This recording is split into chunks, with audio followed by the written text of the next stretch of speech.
सो hey everyone, स्वागत है आप सभी का। मेरा नाम है दीपक विश्वकर्मा और आज आप सभी मुझे सुन रहे हैं मेरे इस यूट्यूब चैनल पर, यानी कि डार्क लेजेंड हॉरर स्टोरीज पर। और मुझे पूरी उम्मीद है आप सभी बहुत अच्छे होंगे। तो दोस्तों, जैसा कि आप सभी को पता है, मैं आप सभी को डरावनी कहानियाँ रोज़ सुनाता रहता हूँ और आज फिर से मैं आप सभी के लिए आप सभी की फेवरेट वेयरवुल्फ की एक डरावनी कहानी लेकर हाजिर हो गया हूं। और मुझे पूरी उम्मीद है आप सभी को आज की ये कहानी सुनने में मज़ा आएगा। लेकिन एक बात मैं आप सभी को बता देना चाहता हूं, मेरा जो सेकंड चैनल है उस पर मैंने एक बहुत ही अच्छी हॉरर स्टोरी सुनाई है। अगर आपने उस हॉरर स्टोरी को नहीं सुना है तो प्लीज़ एक बार जाकर मेरे सेकंड चैनल पर विजिट करें और आप उस कहानी को ज़रूर से एक बार सुने, आपको ज़रूर से पसंद आएगी। तो चलिए, अपने जो हेडफोन्स हैं उन्हें लगा लीजिए, क्योंकि वेयरवुल्फ की एक डरावनी कहानी अब शुरू हो रही है।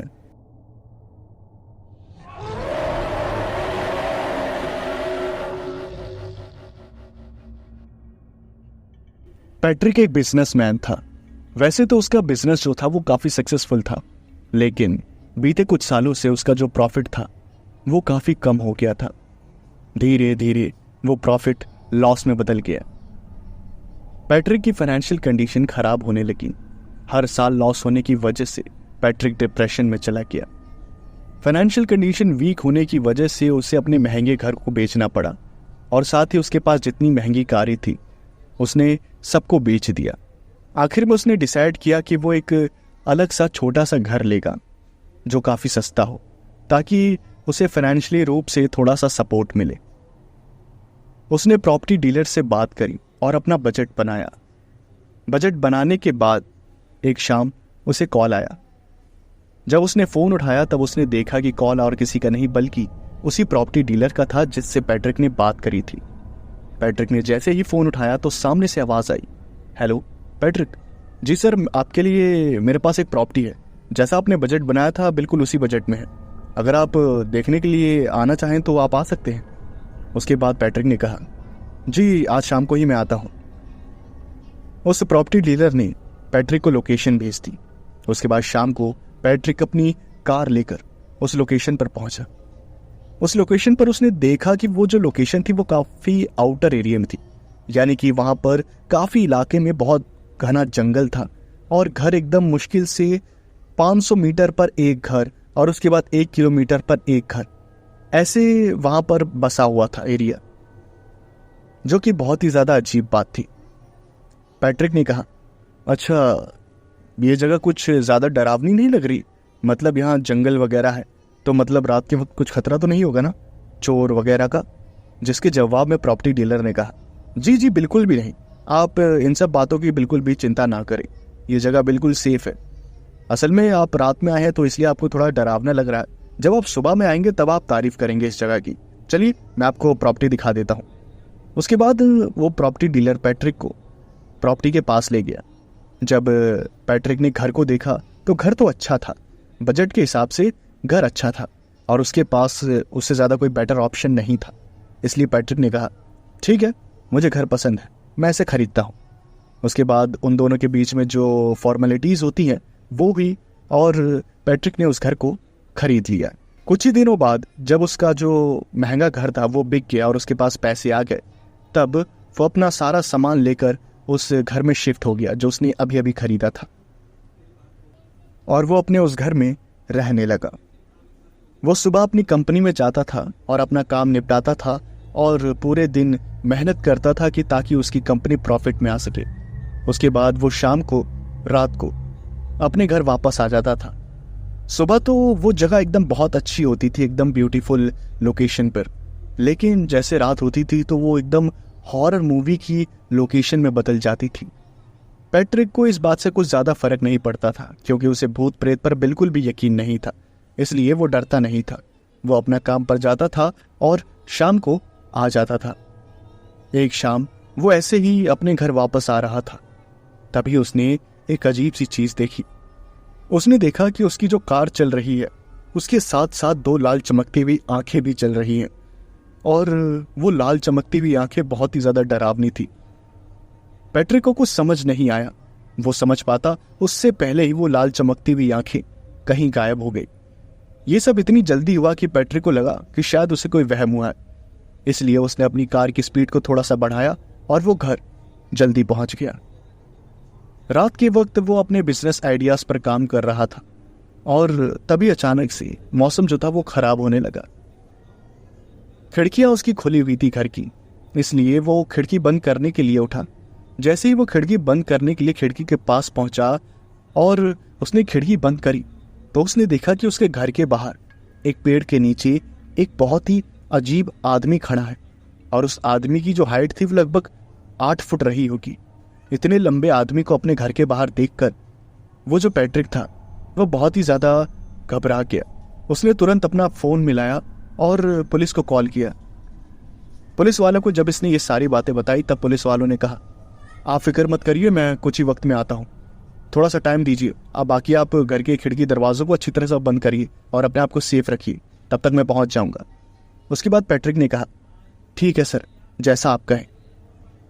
कॉल करने के बाद पैट्रिक जैसे ही वापस खिड़की के पास आया तो उसने देखा कि वो जो आदमी था वो वहां पर नहीं था। मौसम भी खराब हो गया, आसमान में बिजली चमकने लगी और कुछ ही देर बाद घर का दरवाजा किसी ने खटखटाया। पैट्रिक घबरा गया कि कहीं वो आदमी तो नहीं है। तभी वो जैसे तैसे हिम्मत जुटाकर दरवाजे के पास गया और उसने की होल से झांक कर देखा तो दरवाजे के बाहर पुलिस वाला था और उसे देखकर पैट्रिक को जान में जान आई। पैट्रिक ने दरवाजा खोला तो वो पुलिस वाला सामने था।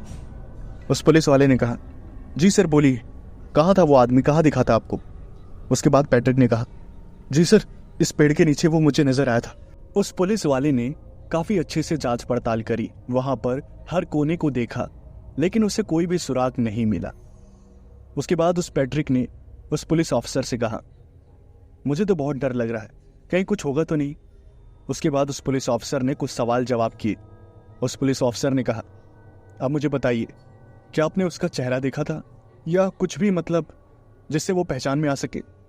और उसके बाद पैट्रिक ने कहा, मैंने बस इतना देखा था कि वो बहुत लंबा है, तकरीबन 8 फुट का होगा और उसके बाल बहुत बड़े थे, दाढ़ी मूंछों से पूरा मुंह ढका हुआ था। और उसके बाद उस पुलिस ऑफिसर ने कहा, अच्छा, और कुछ जिससे वो पहचान में आ सके? पैट्रिक ने उसके बाद नाम में सर हिलाया। उस पुलिस ऑफिसर ने एक और क्वेश्चन पूछा, क्या आपको किसी पर कोई शक है, किसी से कोई दुश्मनी? उसके बाद पैट्रिक ने नाम में सर हिलाया। उस पुलिस ऑफिसर ने कहा, देखिए, मैं तो आपको एक ही सजेशन दूंगा कि आप ऐसे इलाके में रह रहे हैं तो थोड़ा अपनी सिक्योरिटी पर भी ध्यान दीजिए, कुछ सिक्योरिटी गार्ड्स को हायर करिए ताकि आप सुरक्षित रहें।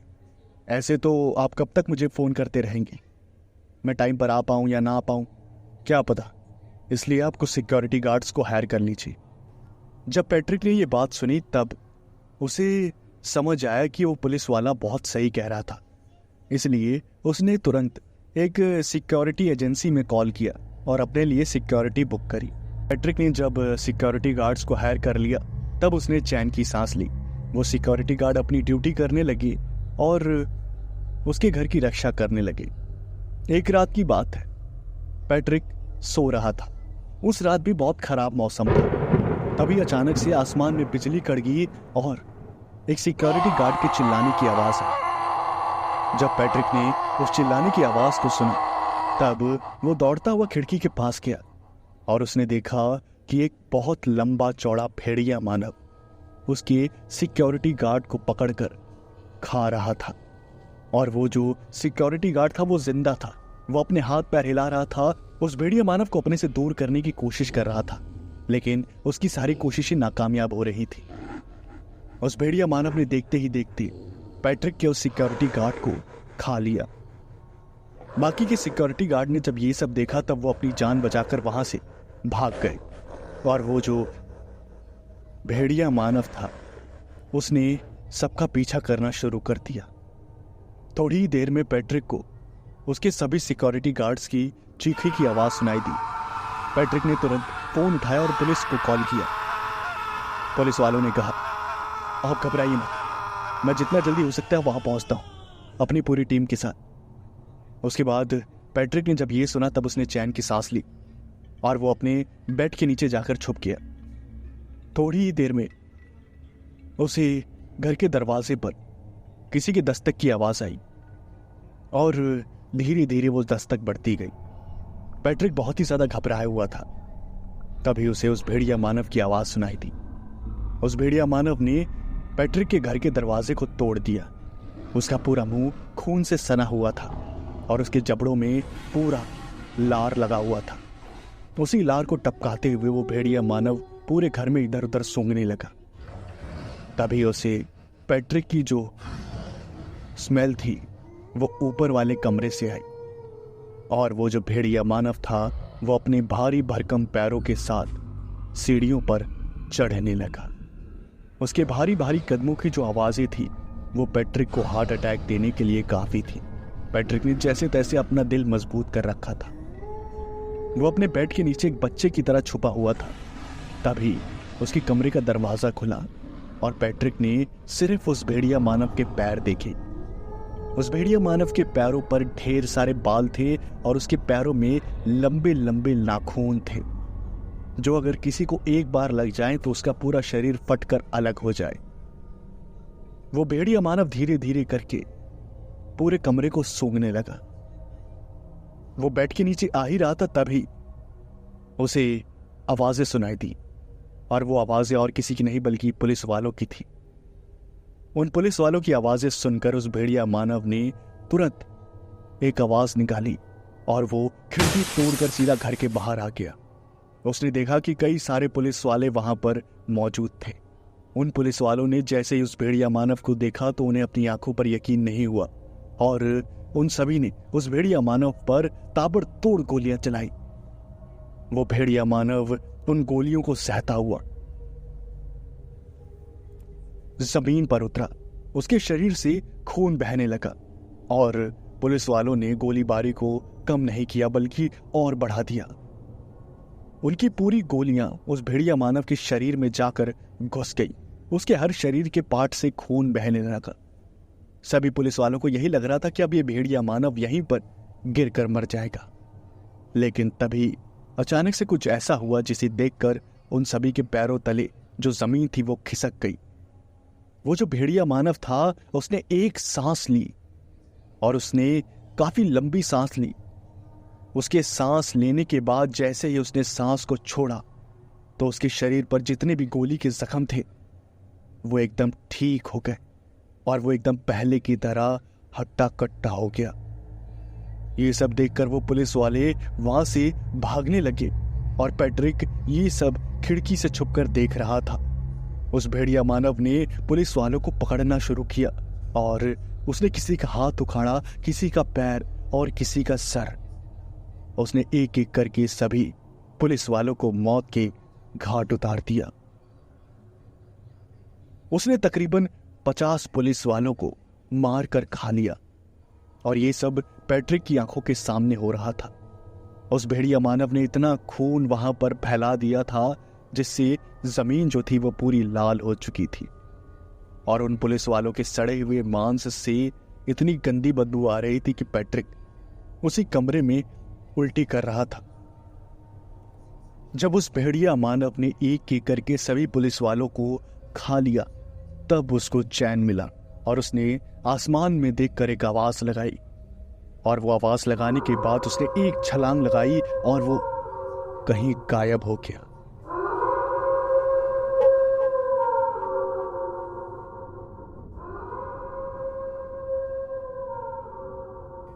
पैट्रिक इतना ज्यादा सहम चुका था कि वो बेहोश हो गया और उसके बाद जब रेस्क्यू टीम वहां पर आई और उसने वहां पर नजारा देखा तब उनकी हालत खराब हो गई। उन्होंने वहां पर पैट्रिक को बेहोश पाया।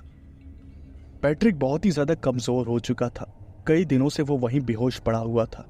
कमजोरी से उसका शरीर बहुत पतला हो गया था। उसके बाद उसे हॉस्पिटल ले जाया गया और वहां पर उसका इलाज चला।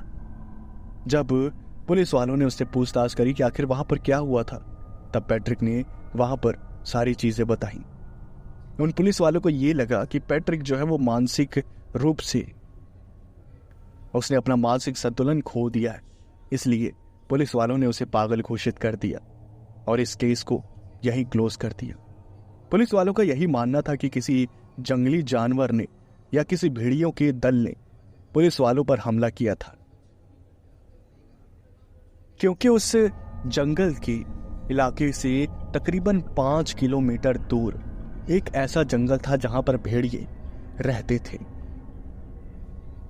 उसके बाद उस पूरे इलाके को बैन कर दिया गया। वहां पर ना ही कोई प्रॉपर्टी खरीद सकता था, ना ही बेच सकता था। पैट्रिक ने भी उस घर को खाली कर दिया और कहते हैं कि आज भी वो इलाका एकदम सुनसान और वीरान पड़ा है। और उन सुनसान और वीरान इलाकों में जो घर बने हैं उनमें आज भी भेड़ या मानव रहते हैं और इंतजार करते हैं अपने अगले शिकार के आने का।